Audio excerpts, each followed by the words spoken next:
Hello, everyone, and welcome to our pre-meditation talk for our Catalyst meditation for today. And today, the theme is something that got suggested by my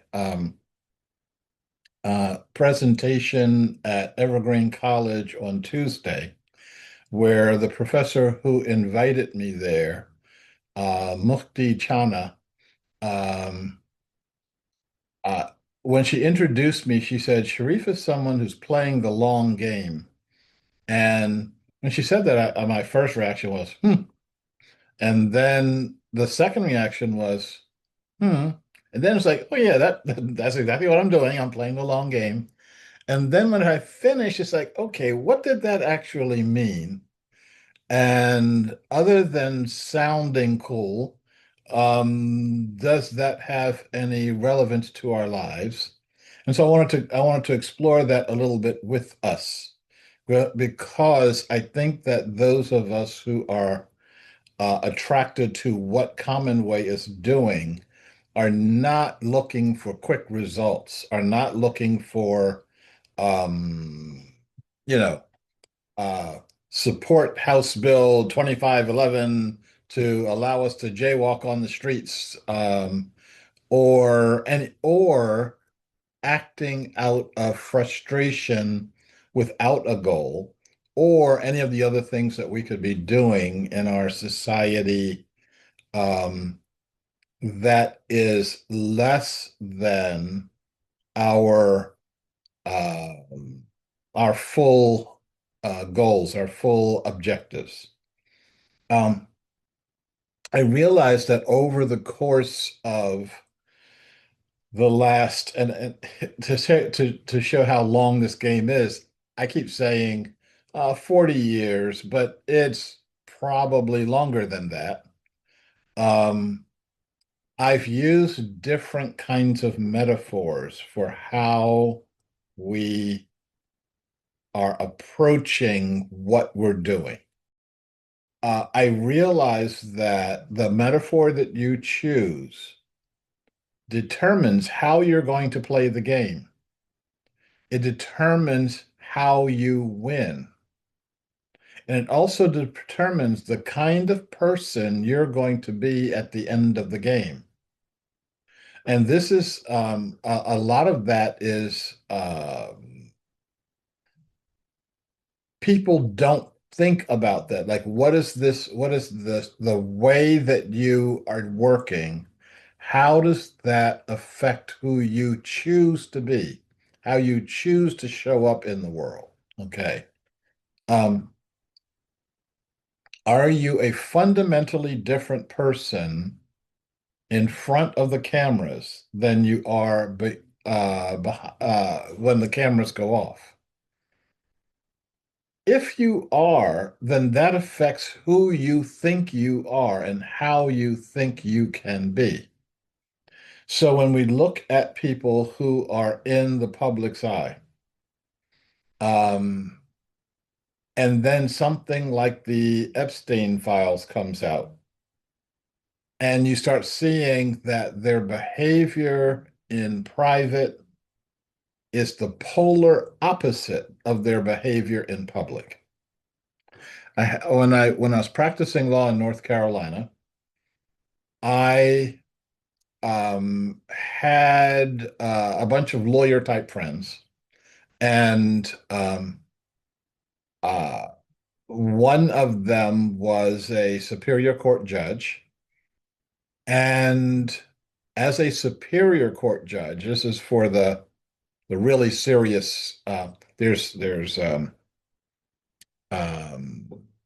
the lower courts are for the lesser crimes, and the really big ones, a lot of money involved, or a lot of but dead bodies involved, are for the superior court. And he had a responsibility to put a lot of drug dealers behind bars. Um, Turned out that he was a drug user, using the same drugs that he was putting people in prison for, he was using and got caught using. And so this is what I mean when your public life does not um, uh, jive with your with what goes on when the cameras go off, when you take your robes off, when you go home and you do something completely different. Um, from time to time, Commonway has used a number of and still uses a number of metaphors for the work that we're doing. The most prevalent one is the transformation of the caterpillar to the butterfly. And every step in that process of the individual caterpillar, the little insect that crawls along the ground and eats your garden, um, turning into an individual butterfly of the being with the wings and looks nothing like a caterpillar. Um, that is what it will be happening in our society. Our we have been living in caterpillar nests, meaning we've been trying to eat the entire earth, um, and then we transform into something else. And that something else is what our job is, that we get to envision what something else looks like in our society. Another another metaphor that I've used, and I've used less over time, but I realize it's still pretty potent, is the rabbits on Rabbit Island. And as this is going to be recorded for people who have never heard it, I'm going to go through it really briefly. Um, it's not called Rabbit Island, it's called Kerguelen Island, and it's in the middle of the Indian Ocean. But you'll find out why I called it Rabbit Island in a minute.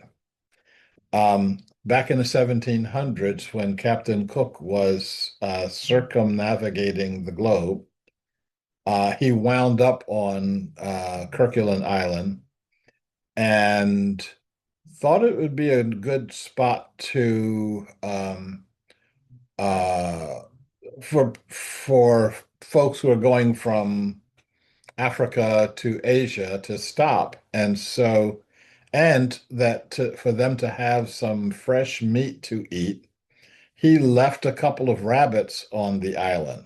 Um, Island's about the size of Connecticut and covered with grass. Um, so leaves the rabbits on the island, goes away. Somebody else comes to that island 2 years later, and they find not one rabbit, and they find not one blade of grass. That the rabbits followed their story. And by story, it's what I mean is how you act in the world, what you choose to do in the world. And so the rabbit story was three parts: maximum food, maximum sex, watch out for predators. A rabbit cannot fight their predators. The only thing they can do is outgrow them. They can grow faster than they can be eaten, and that's how rabbits survive. So they get released onto an island with no predators. So what do? They do the three steps of their story.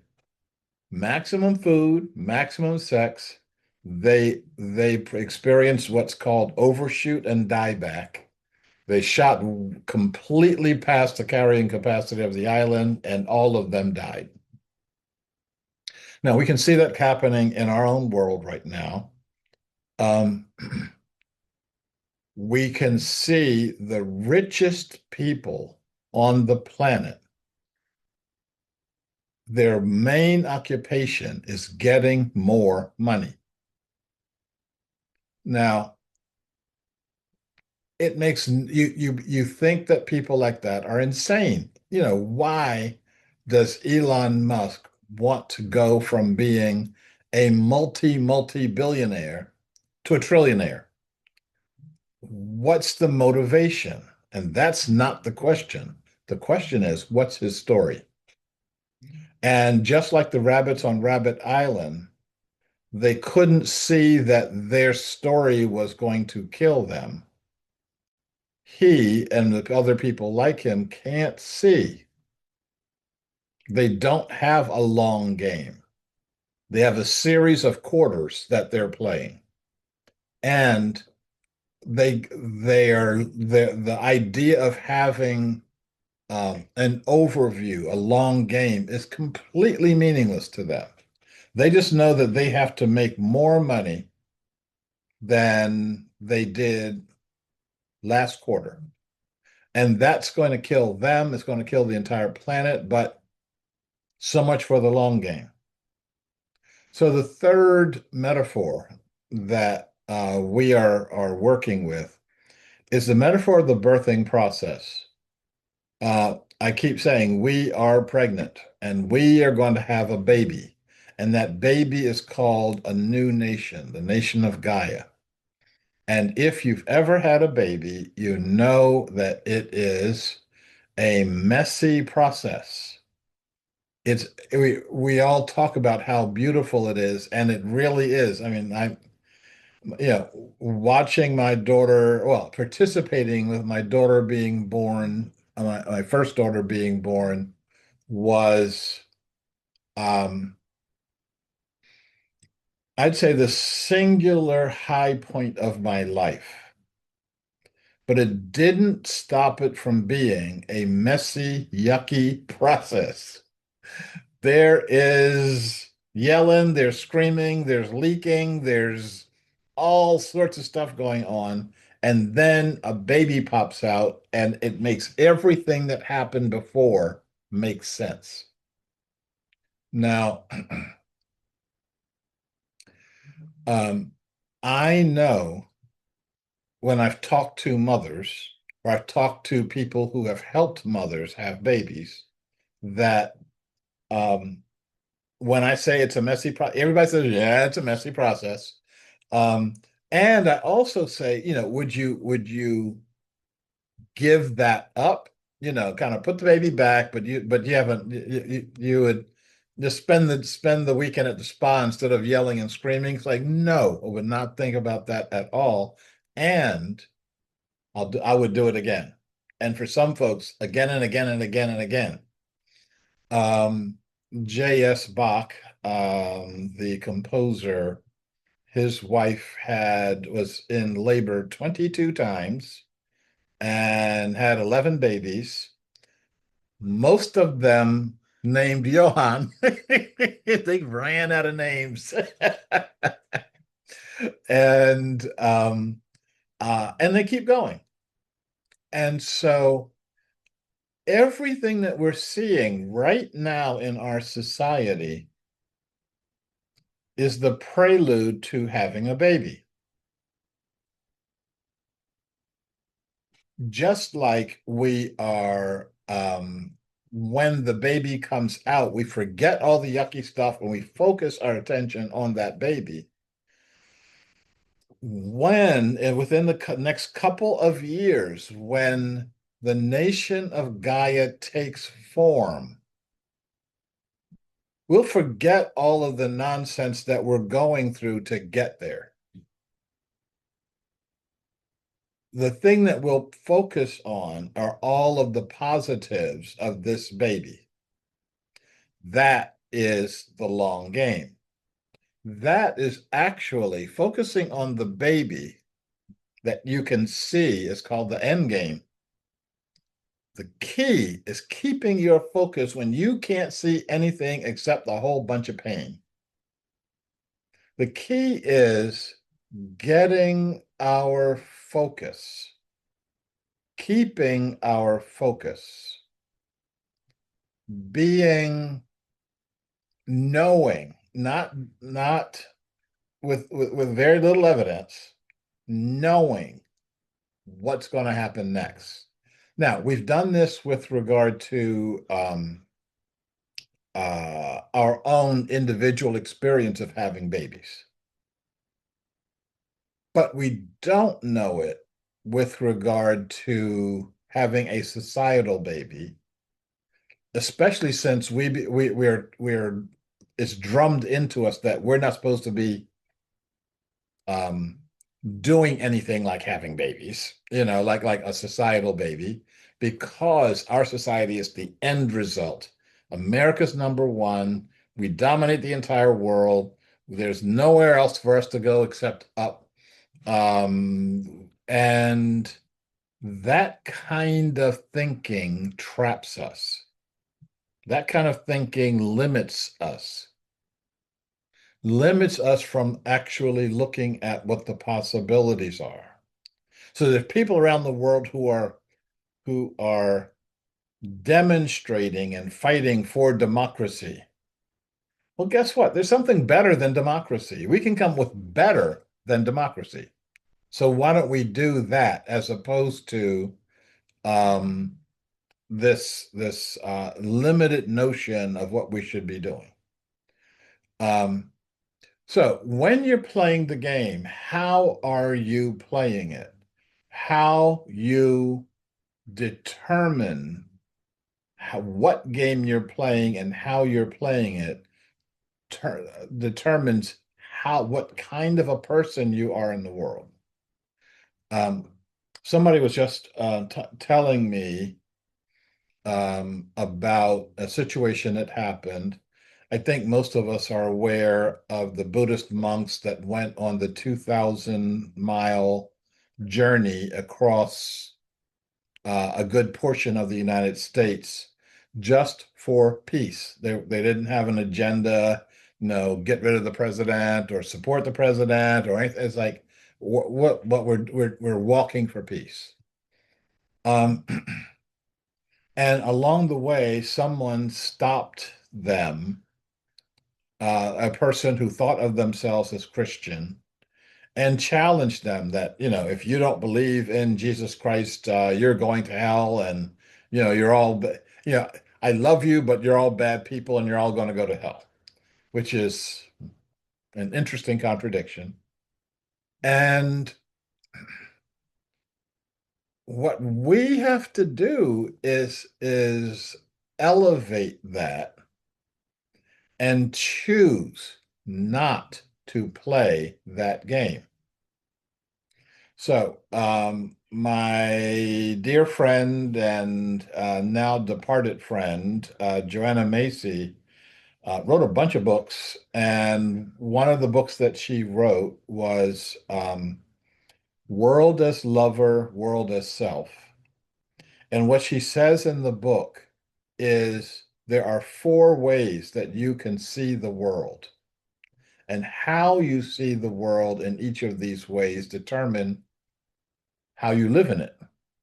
So the four ways are um, love as, the world as hell, the world as battlefield, the world as lover, the world as self. If you think that the world is hell, you try to withdraw from it. You think that everything in the world is evil. I don't want to be part of this. I'm not here. Okay. And that's how you act in the world. Like everything that you see and everything you encounter is bad and evil.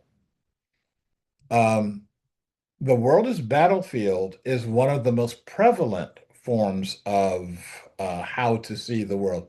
That's the long game that you take. And in world as battlefield, the good guys are on this side, the bad guys are on that side, and we're gonna fight them. And we're gonna fight to the point that we will win. We will defeat them. We will kill them. And there is a large tortured part of our world, of the world of Christianity, where folks believed that and waged war in the name of Jesus, um, waged war in the name of peace, and the repercussions of that are still reverberating around 1,000 years later. The idea of world as lover is the world is beautiful, is abundant, is fruitful, um, and is loving, lovable, and you can interact with the world in that way. And the example, as I just said, is like the Buddhist monks who all along the way they engaged people, but they didn't like bogged down in getting if someone didn't greet them the right way or anything like that. um, they were receiving flowers from people, and then they were giving the flowers away to other people. It's like, hey, this is, why, this is the gift that can keep on giving. And then finally, Joanna said that the way that you can react to the world is the world is you. The world is me. Now, how do I treat myself? How do I treat the other? How I do that determines how I'm seeing the world. And for lots of people, um, they try to treat the world a good place because they try to treat themselves in a good place, and they want others to see them in that good place. And so world itself becomes the ultimate form of love, both inward and outward. So the idea behind our long game is that we are seeing the world as inclusive, as expansive, as including everyone, every being, all beings, including your other, including the one who through their own delusion thinks of themselves as opposing you. Now, I did, and when I did the talk at Evergreen College, I one of the people who made a statement was a young man in his 20s, I think, white, um, and former combat medic. And I told him we had something in common, that my youngest daughter was a combat medic in Afghanistan. I said, y'all may have known each other. And he talked about being really angry, and that he, for a while, was a member of a white nationalist group, and kind of drank all the Kool-Aid, so that he was against this one, against that one, against the immigrants, etc. And then he realized that he's being lied to, and that was his phraseology. And so he let go of all of that. But one of the things he said was really, I thought, insightful. He said, I let go of all that, of all the mistaken teachings. But he says, I'm still angry. I'm as angry as I was when I was in the white nationalists. Now, he said, I think that we ought to go to Washington, D.C. and set up guillotines and just start chopping off heads. And I'm like, okay, that's pretty angry. Um, but there's something else that you can be doing. You need a better metaphor, you need to play a longer game because that's the French learned in the French Revolution. You can keep chopping heads for the longest time, and there will be more heads for you to chop. You may have to get a new guillotine. So, so our long games, our longest long game, is creating a world that works for all living beings. Once we say that is our game, then that will determine how we play it.